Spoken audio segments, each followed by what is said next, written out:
और ये लोग किसी जाति, किसी धर्म, किसी मजहब के नहीं हो सकते, क्योंकि दंगाई का कोई जाति, कोई धर्म, कोई मजहब नहीं होता। ये आतंक, इसे ही कहते हैं कि तबाह होते हुए तबाही नहीं दिखती। ये अंधभक्ति है साहब, या इसको आप दलाली कह लीजिए, इसकी कोई दवाई नहीं बिकती। अरे कौन सी मर्यादा लांघी मैंने भाई, कौन सी मर्यादा लांघी?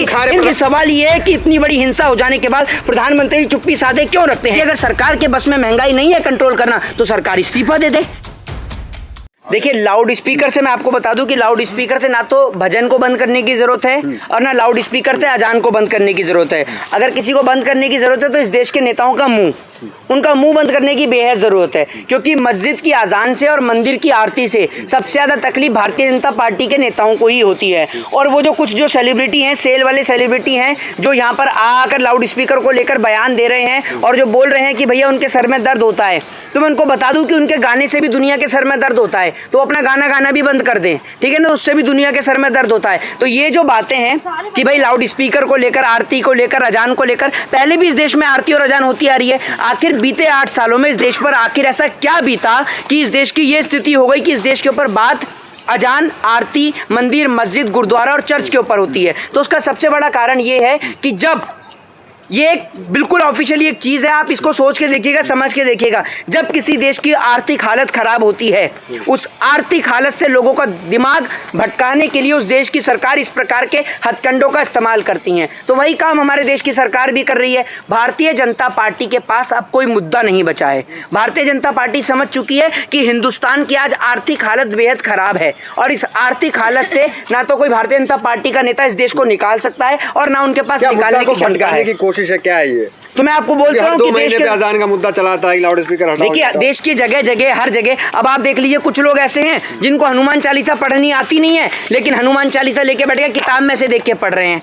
भैया यहाँ 5, हाँ हमें आती है, हमें आती है, हमें आती है, आपको सुनिए तो बता दीजिए, हम सुना देंगे। का जो पाठ जो है 5 टाइम किया जा रहा है, इससे क्या क्या मैसेज देना चाह रहे हैं? ये कुछ मैसेज नहीं जा रहे हैं, इनको हनुमान चालीसा याद नहीं। इनसे कहिए कि पहले पढ़ लिख के आएंगे घर से। हनुमान चालीसा किताब में से देखकर पढ़ रहे हैं ये लोग। तो हनुमान चालीसा अगर इन्हें याद होती तो किताब की क्या जरूरत है? यहाँ 5 साल की उम्र में हनुमान चालीसा याद हो गई थी। ये इतने साल के 40 45 साल के लड़के बैठे हुए हैं, 30 साल के लोग बैठे हुए हैं, हनुमान चालीसा याद नहीं है। जो लाउड स्पीकर में पाठ पढ़ा जा रहा है हनुमान चालीसा का, उसे क्या आपत्ति क्या है फिर आप? हाँ, तो एक काम करो ना भैया, जैसे मुसलमानों का रोजा होता तो आप भी दुगना रोजा रखना शुरू कर दीजिए, और आपके पास कोई ऑप्शन ही नहीं है, ये भी आप काम शुरू कर दीजिए, तो रोजा भी रखना शुरू कर दीजिए। ये एक बहस वाली बात है, इसका कोई तर्क या तथ्य नहीं है। और दूसरी बात ये कि जिस तरीके से इन्होंने राम को राजनीति में लाए हैं, हमारे राम किसी की राजनीति के लिए नहीं बने हैं, हमारे राम कोई राजनीति के लिए नहीं बने, राम कोई राजनीतिक मुद्दा नहीं है।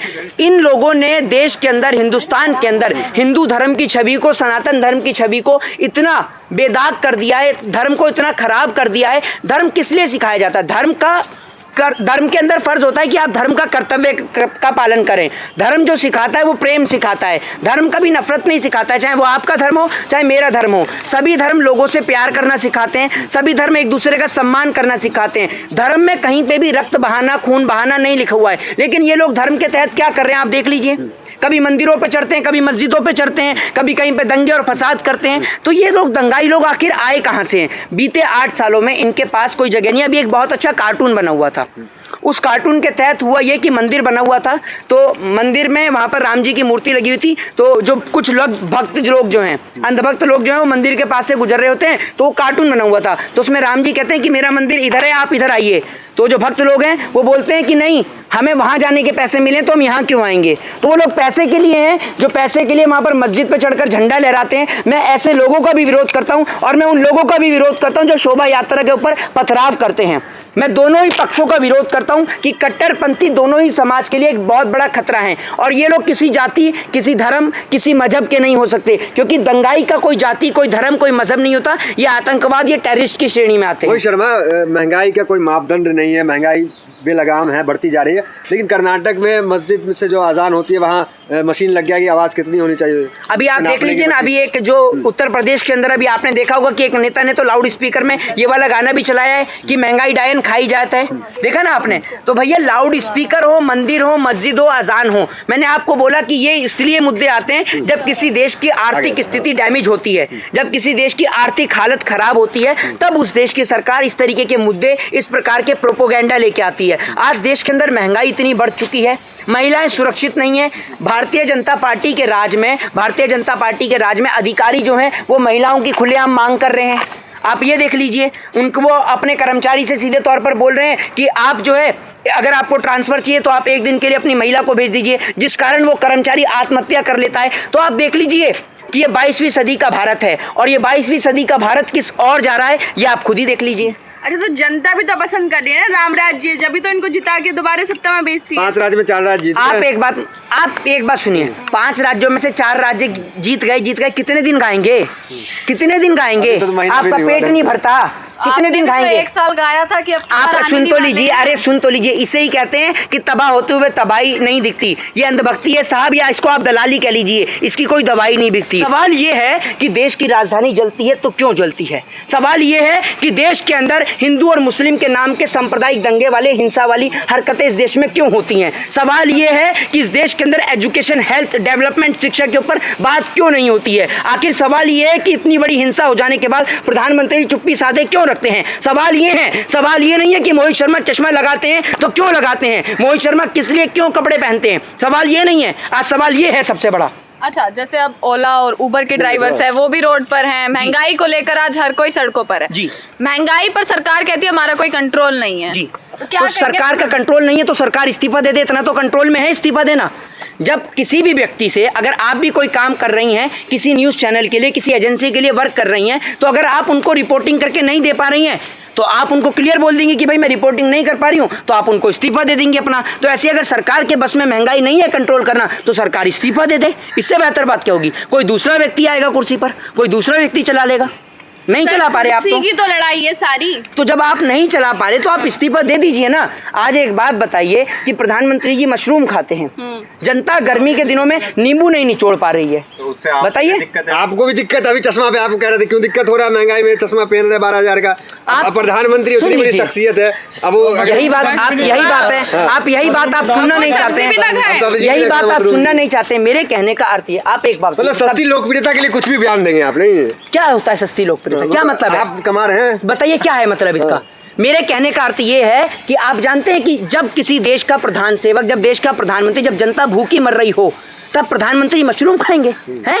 जनता नींबू नहीं निचोड़ सकती, आप मशरूम खाएंगे? लाल बहादुर शास्त्री के बारे में पढ़ा है कभी आपने? आज तक सुन लीजिएगा, यहाँ से दिल्ली के अंदर है लाल बहादुर शास्त्री संग्रहालय, आज भी उनकी जो गाड़ी खड़ी है ना, उस गाड़ी का आज तक लोन नहीं चुका पाए लाल बहादुर शास्त्री जी, ठीक है ना? खुद ने फटी धोती पहनी थी।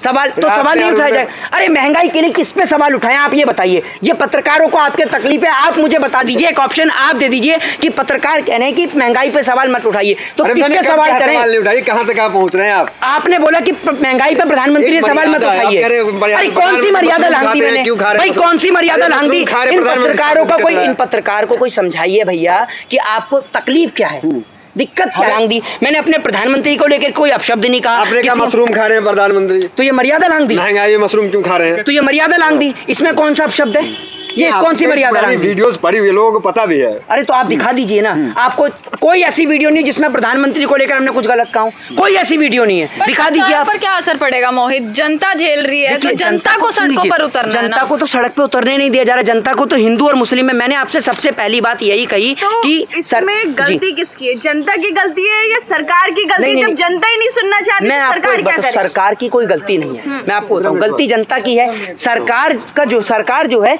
जनता का माइंड जो है वो डाइवर्ट कर रही है।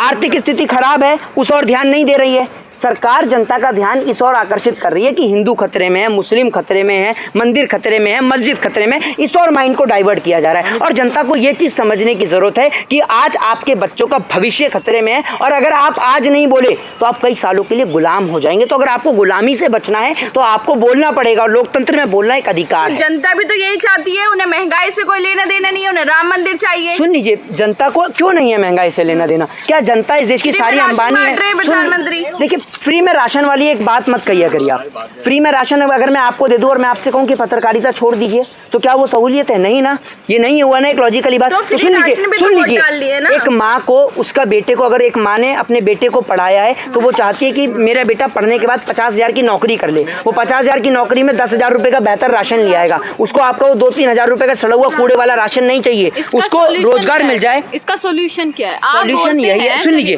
सोल्यूशन यही है। मीडिया पर बोलते आए हैं सारी चीज बताई जी, आपने कि जी, जनता जागरूक होए, जनता सॉल्यूशन यही है कि जिस दिन जब जनता के कनस्तर का आटा खाली होगा ना, जनता का दिमाग अपने आप लाइन और लेंथ पे आ जाएगा। अभी तमिल और सिंगली, श्रीलंका की आप स्थिति देखी, तमिल और सिंगली के कारण श्रीलंका की बदहाल स्थिति हो गई। आज वही कारण हिंदुस्तान में देखने को मिल रहा है। तो जनता समय रहते अगर अपने दिमाग को नहीं सही कर पाई तो यही हालत हो जाएगी श्रीलंका जैसी। जय हिंद, जय भारत, वंदे मातरम।